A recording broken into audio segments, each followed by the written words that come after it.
Good evening. It's now 6 o'clock, and I call to order the workshop of the Victoria City Council. Our workshops are informal, and with that, we'll dive right into our agenda. We have one item on the agenda this evening, and that is a discussion of our trail gaps and related priorities.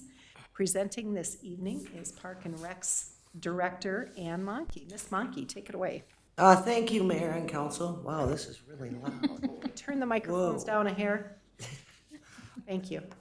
Before we begin, I just wanted to note that I have placed 3 different pieces of large paper at your dais. That one is all the thicker one is all the trail maps, or the trail gaps within the community.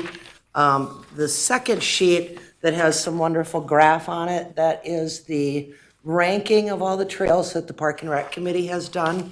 And then the final sheet that's got some yellow highlights on it is the recommendation, the complete ranking of all our trail gaps, and then the recommendation that came forward from the Parks and Recreation Committee at their meeting last Monday evening. So I'm just going to provide a little bit of background and history on our trail gaps. So over the years, the community surveys that have been done indicated that the trails are a very important aspect of the residents in the community, and have ranked the trail gaps as a priority quite highly over the past at least 10 years. So in 2018, the City Council established a trail gap fund that they would take they started with $100,000 and would transfer from the general fund to the trail gap fund, and that dollar amount would continue to go up each year in order to fund some of these trail gaps. In 2019, the City Council asked the Parks and Recreation Committee to develop a ranking of these trails and how do we go about, getting them completed.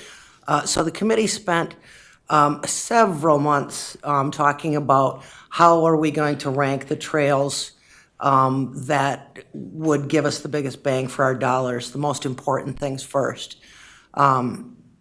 So in 2019, the committee provided a recommendation to the City Council with the -- trail gap as a recommendation being Bavaria East Trail.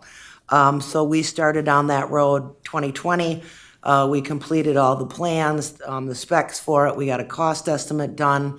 And unfortunately, when we were getting ready to go out for bidding, we were unable to get some of the easements needed for the trail.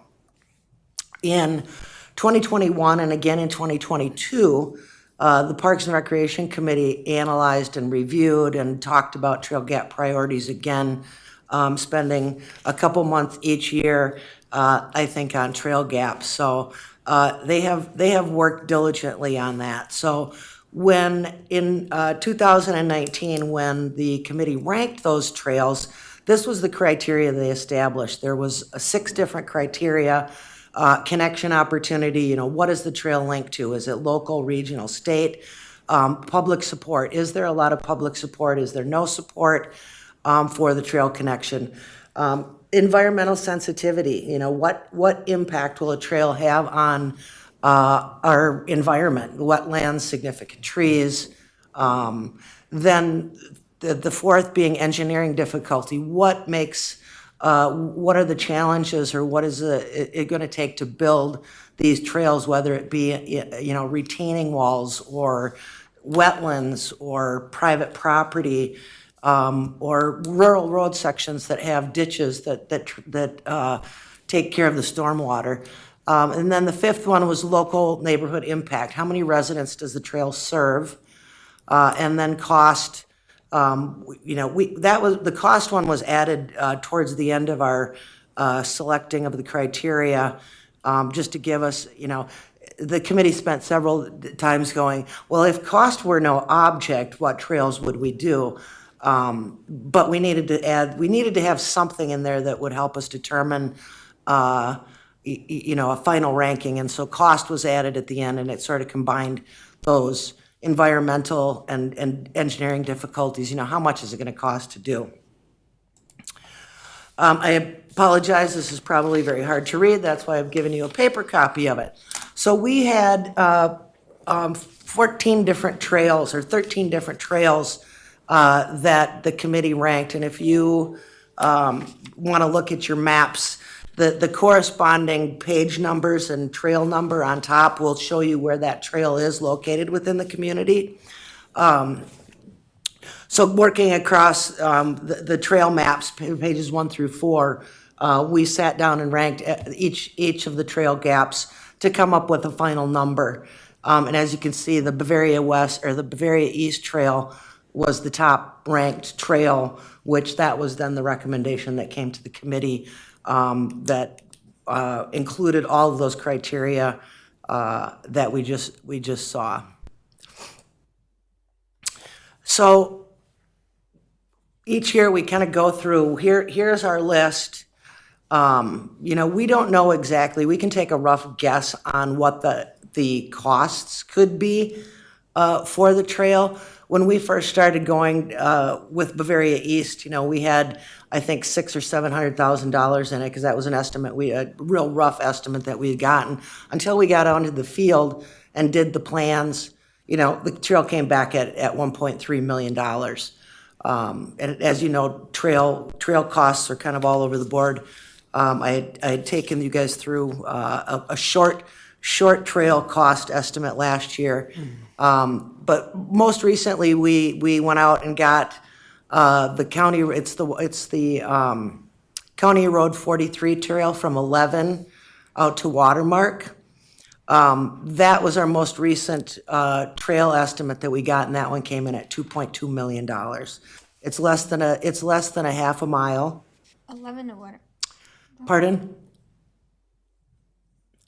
1143, 43, okay. Yep, County Road 43 from 11 out to Watermark, because that was the second ranked trail, because the council directed us, go back and tell us what trail you wanted to do. And so that was our next highest priority. So that has a ton of slope, a lot of utility poles that have to get moved. We have to cross a wetland. So now you see that cost coming in at $2.2 million. And that was presented to the Parks and Recreation Committee as part of our follow-up evaluation. So what we've been trying to do is get ahead of the costs and financing piece by going out a little bit early, because this trail, I think, wasn't supposed to be done until 2023, 24. Try to get out a couple years ahead in advance to get a fairly accurate number on what it's going to cost for construction, and that's going to give you guys a better idea of how to plan for these trail gaps, and is it when you look at that number, is that something that you really want to do, or is there other avenues that you want to go through?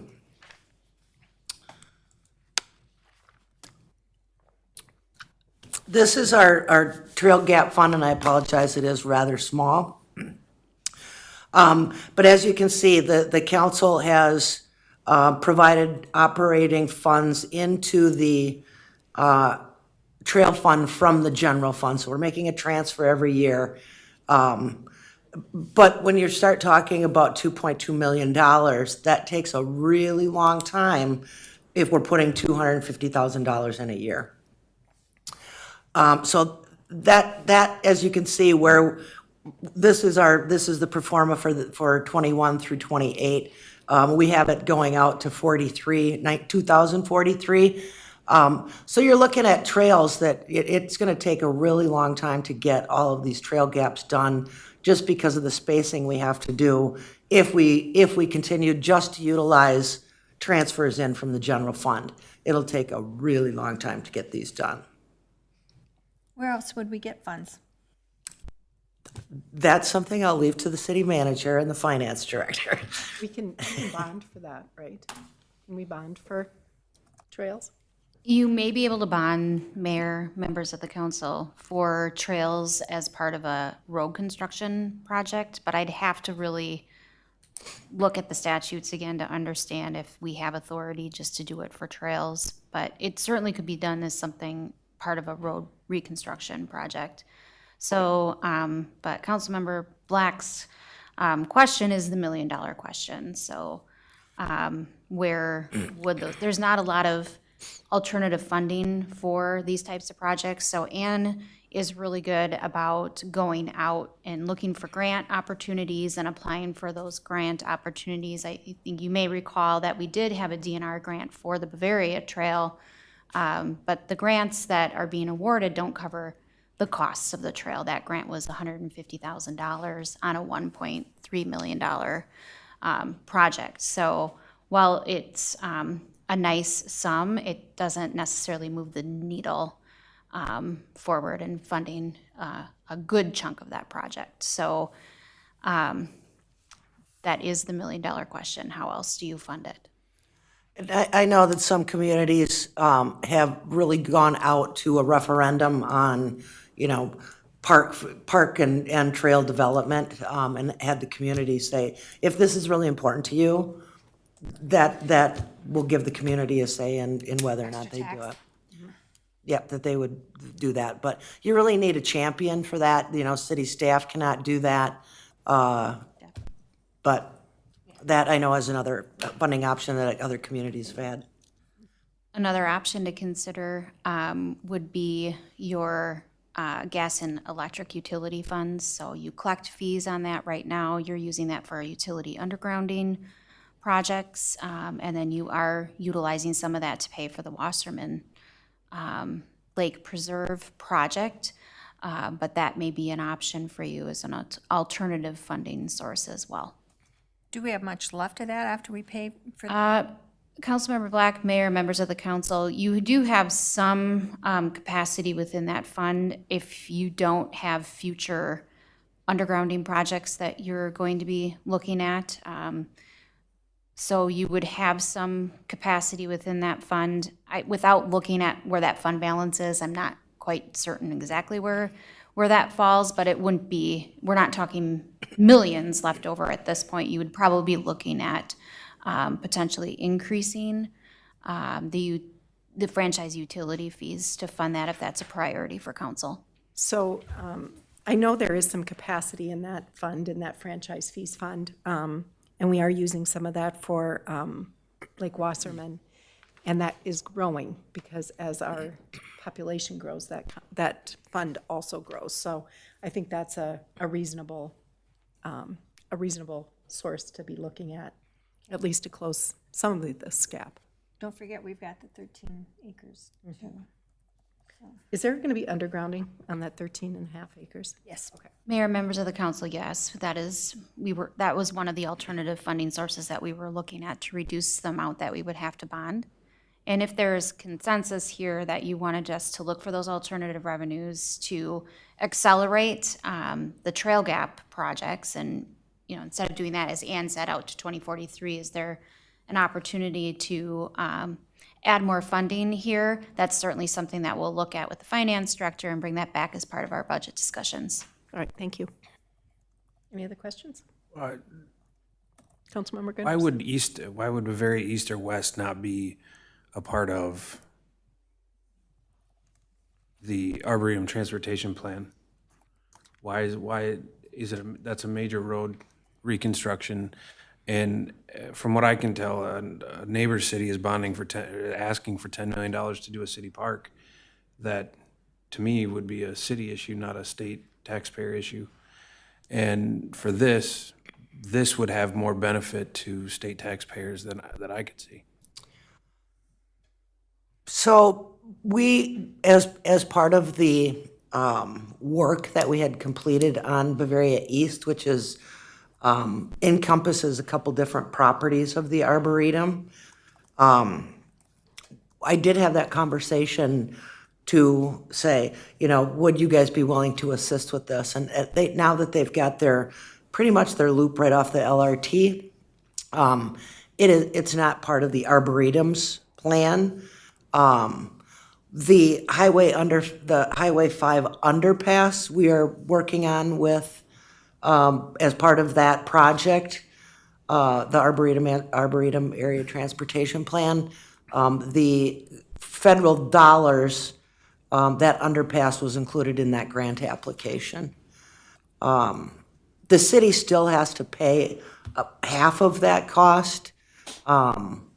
So generally speaking, local trails are left to local government. I don't know which city you're referring to for the playground, but I would be happy to look into that. Chaska's downtown square would be state bonding No dollars. state bonding? So my hangup is that if the Arboretum Transportation Plan is to get accelerated a little bit, depending on what happens and how it all moves ahead, if we're not prepared to do our trails, then we have to do them after the construction, if the construction happens first? Is that how that would happen if we were to do something on East, or would we have to find money to do the trail concurrently with whatever happens on Bavaria? To my knowledge, there's no improvements on Bavaria being made as part of that transportation plan, except for the intersection. Just the intersection? Yes, Okay. yep. Thank you. Okay, good. All right, moving on, Ann. So, some of the challenges that are out there, most of these roads are where the trail gaps exist, are on state and county roadways, which unfortunately the city has really no control over.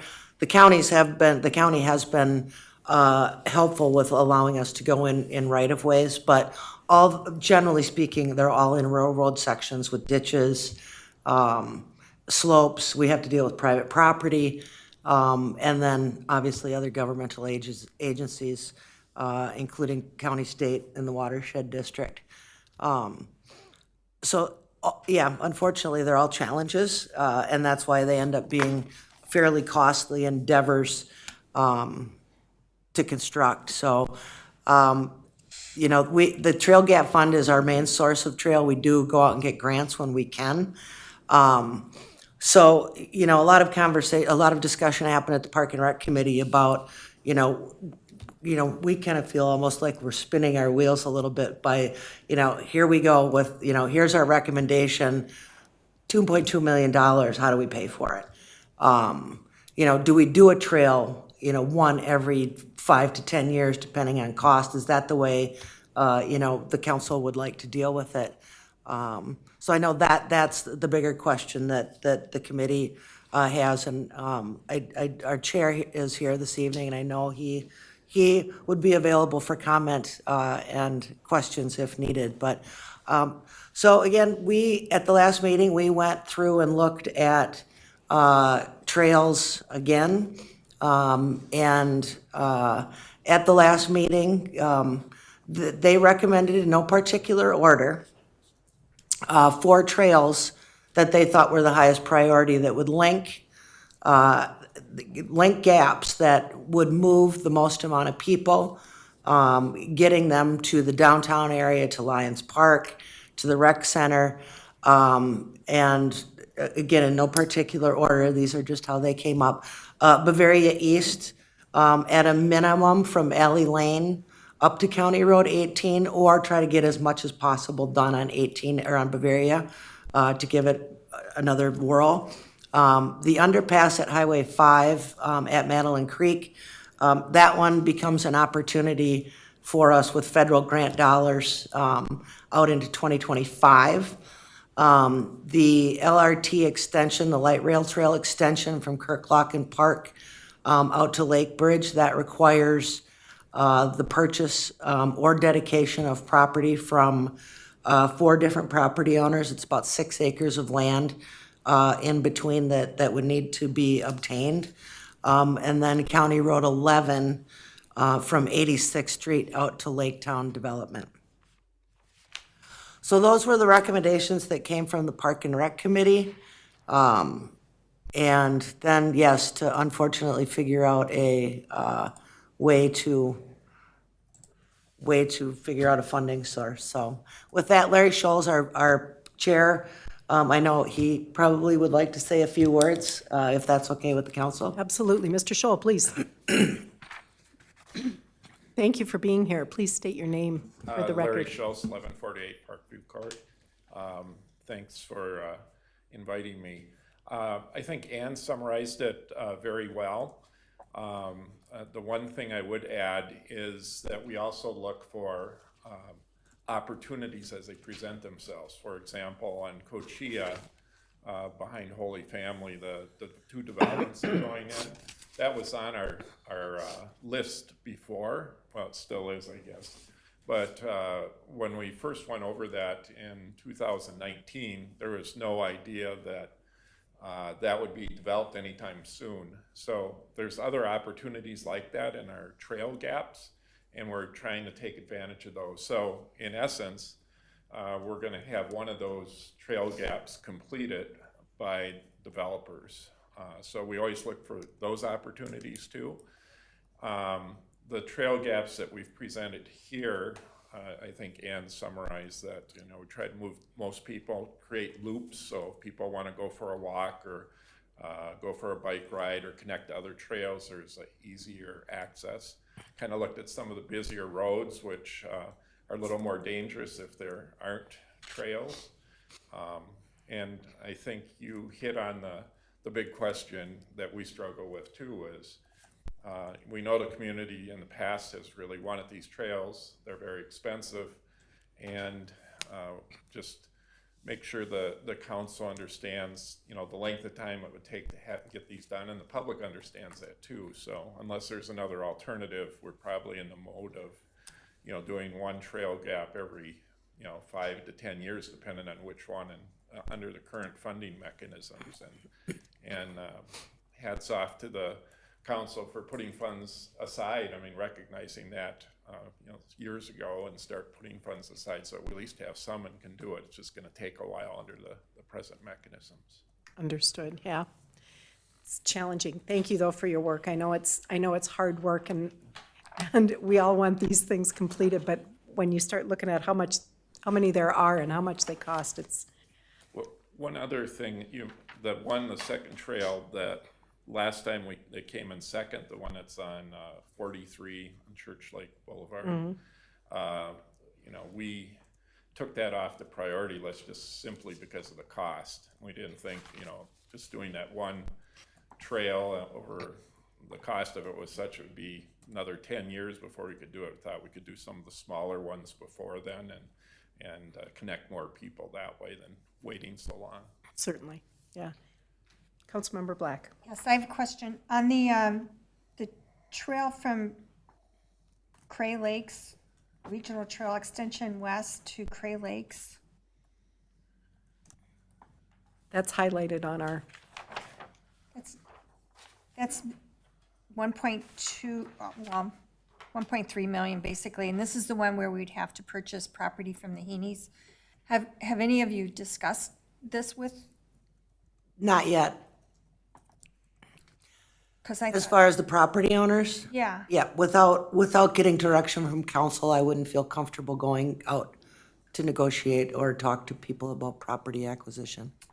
okay, so this would be before, this cost would be before we even talk to any of the property owners. Yeah, it's just an estimate. It's just really for the purchase based on what our park dedication fees are right now. So that was the dollar amount that I used. So that would be for purchase only. And then not, oh, okay, And there is some potential for development out further to the west. There's a large property out west that I know that there's been some talk about development there. So, that would be another opportunity that if it were, that we would be able to possibly negotiate that piece of the equation with the property owners. But it's all, it's all about timing and when it comes in and. okay. We gotta study this. Thank you. okay. I'm interested in this Bavaria East and at least going from Alley Lane to County Road 18.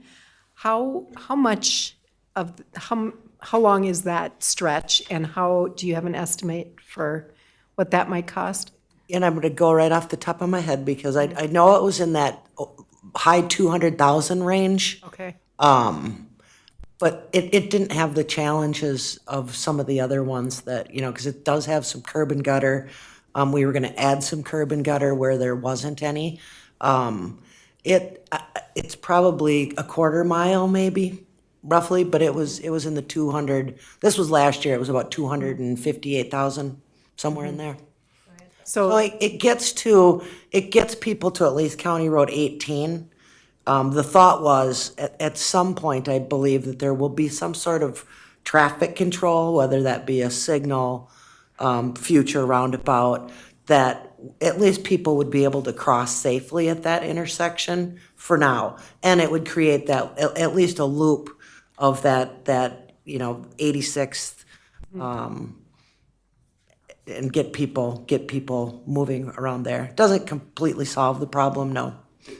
The other thing it would do would allow people that are using the regional trails to come up Bavaria, and if it turns on 18 and eventually we have the underpass, they can hook into Little Roundabout Way, but get to the trail that leads to the Arboretum and then goes under Highway 5 the other way and connects that other direction. So Right, when short Coach- of being able to do that whole Bavaria East, it's an alternative. Again, I don't know if people are gonna use it or just gonna continue to go on Bavaria if they have to go out of their way, but at least some people that wanna be safer will have that opportunity. right, and I think that's important. And, if we can get it up to County Road 18, that actually, and then there's a trail on 18. Yep, and when Cochia is done, that would be the link to Madeline Creek. Right. Do we have any property owners from Alley Lane to 18 that we have to? Yes, but I've spoken with all of them. We just need some temporary easement from one person. So I think this one's a safe bet. Okay. Safer. Safer. Councilmember Roberts. So, not being here, I think when you guys originally did the approvals or whatever for the Bavaria East project, right? So, obviously we ran into issues there, right, and weren't able to do it. I guess I'm just curious, do we have any, the city spent a lot of time and money, right, going forward, and then we weren't able to do that. Do we have safeguards in place now, or what, or are we doing things differently so that we don't get so far down the road before we come to an agreement, I guess, or whether it's a written agreement or a blank? So, yes, Councilmember Roberts, so what we're trying to do is, like I said, about that 2-year mark ahead of when the trail project is planned, is to get out and get plans, at least temporary, or, preliminary plans to see where the trail can go, and getting some cost estimates. So at least we'll know if we need to go on private property, if we need temporary grading permits from any property owner. So we're trying to get out ahead of that a little bit more than this one. I didn't anticipate either the issues on Bavaria East. So, I was hopeful we'd have just some temporary grading permits needed, but unfortunately, with the county regulations and where we, the amount of boulevard we have to have between the road and the trail kind of drove it into the property a little bit more, so. And then just a thought, and maybe this doesn't make sense at all, but so for alternative funding type things, do we ever think about, so we've talked a lot here about kind of wanting to get away from the tot lot type things, right? And, so, or maybe certain developments as they come in, one doesn't have a park and you have a bigger one in an adjacent one. Have you ever thought about using the park dedication fees instead of, or, instead of having them build a park, tell them we want the park dedication fees instead, and then we can use those for the trail gaps? Councilmember Roberts and members of the council, the Park and Rec Committee just this year also did an evaluation, a fairly thorough evaluation of all the park needs that the community has. And to build those larger parks, we need that park dedication. that's kind of that source of funding, so it would be a challenge. You're kind of pitting one against the other, so that would be the only concern or caution I would have for that. Councilmember Gunderson. Dana? Being on the finance committee, when we put the parks and, or the trail connections fund or the trail fund together, I think our thinking when we discussed it there, along with some of the council members, was that we were hoping that it would expedite or make faster the connections. And one every 5 to 10 years in current conditions doesn't seem to be any faster than what we were doing.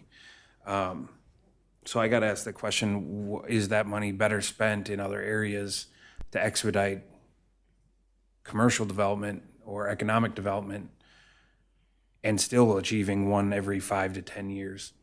And I'd, Cindy, or excuse me, City Manager Hardy, or our finance director would probably best answer that, is because if we're only doing it one every 5 to 10 years, then, and I don't know honestly what's going to change between now and 6 months from now with some of the issues we had on Bavaria East. So that's still something that we're going to have. Is this money better spent somewhere else that we can expedite it? And maybe we get to a point where current conditions are no longer current conditions and we can do more of the trail gaps at one time. But to me, the trail fund isn't doing what I think it thought it might do. And you can correct me if I'm wrong, and I hope I am, but to me, being able to see it now versus what it was 4 years ago when we put it together, it's not achieving the goals. I mean, based on this list, on a long end, if you tell me one every 5 to 10 years, there's 17 things here. That's 170 years from now. We're going to be done under current conditions. 85, if it's half of that time, I'm still dead, at 85 years. So let's, if we Yeah, can, good question. find some things to expedite this, get us out of current conditions into a position to do more. Ms. Hardy. Thank you, Mayor, Councilmember Gunderson, members of the council. So lots to digest here and to respond to just as briefly as possible. To add some context to Councilmember Gunderson's questions about, how did we get in this position? I think the market has changed quite a bit since we started this process back in 2019. So we have always budgeted for trails and have had a process to do that in our CIP. When the previous council put together the policy and how you wanted to fund it in the funding plan, the cost estimates looked a lot different than they do today. And that's for a number of different reasons. Most recently, the types of pressures that you're seeing in the labor markets driving up the costs for those types of construction projects. So that certainly is putting a lot of budget pressure on that fund. I think there was also, we added a layer back in 2021, another layer of cost estimating, so it would get you to a more realistic number to help with that budgeting process, because there was a disconnect between what was in the CIP and how we were planning for that, and when those projects actually came back and the cost estimates were there. So historically, when this was when we first were budgeting for trails, we were just budgeting for the construction costs, so not taking into consideration the engineering costs, the design cost, any acquisition costs. So since back in 2020, 2021, we really wanted to take a more comprehensive look at doing the planning for that, and that, of course, also increase the cost, but you're getting to more realistic numbers that are reflecting that market through this process now. Part of council's policy when you established this fund back in 2019 was also that the council wanted to pay cash for these types of projects. So what I'm hearing here tonight, at least I feel like there's consensus, and I can look for head nods on that, but I feel like the consensus is to have staff explore alternative ways to see if there's a way that we can start accelerating some of these projects, as Ann said. And we continue to hear feedback from the broader community that trail gaps are a priority. So that is certainly something that we can look at and see if there is a way that we can come up with a strategy or multiple strategies to help get those projects complete. It could be and I'm just going to throw things, it could be levy increases, it could be a different type of approach to the general fund strategies. It could be we look for authority for bonding. It could be we look for utility franchise fees and whatever other alternative revenues are out there. So that's certainly something we can do if the council would like to do that. And then I also, Councilmember Roberts, you had asked a question about park dedication fees. And park dedication fees are a little bit tricky on how we can use those, and there's very specific statutory requirements on how those funds can be used. So it's not necessarily completely off the table, but it might not be a revenue source that could be applied broadly to these priorities, but certainly could be something that we look at as we move through those lists. So I'm hearing we need more information. We need some more information around how to finance these things. I am interested in doing from Alley Lane to County Road 18, and I'd like to learn a little bit more about that, kind of what kind of a timeline we could have, what the cost of that would be. If that's something we can make some progress on, I think that would be very helpful. That is a big deal to get to make that connection, at least to County Road 18. And then, we're going to talk about this at our regular meeting. So one of the other things that comes to mind is exactly what Councilmember Gunderson touched on, and competing priorities for us as a growing city. So I think we'll engage in some of those conversations during our budgeting for 2023 as well. All right, Council, any other questions or comments? No, thank you for all your hard work on this. If there is no further discussion and there are no more items to come before us on our workshop, I will take a motion to adjourn, please. Motion to adjourn? We have a motion. Can I get a second? Second. We have a motion and a second. All in favor signify by saying aye. Aye. Any opposed? Motion carries. We are adjourned for the next couple of minutes, and then we will start our regular council meeting in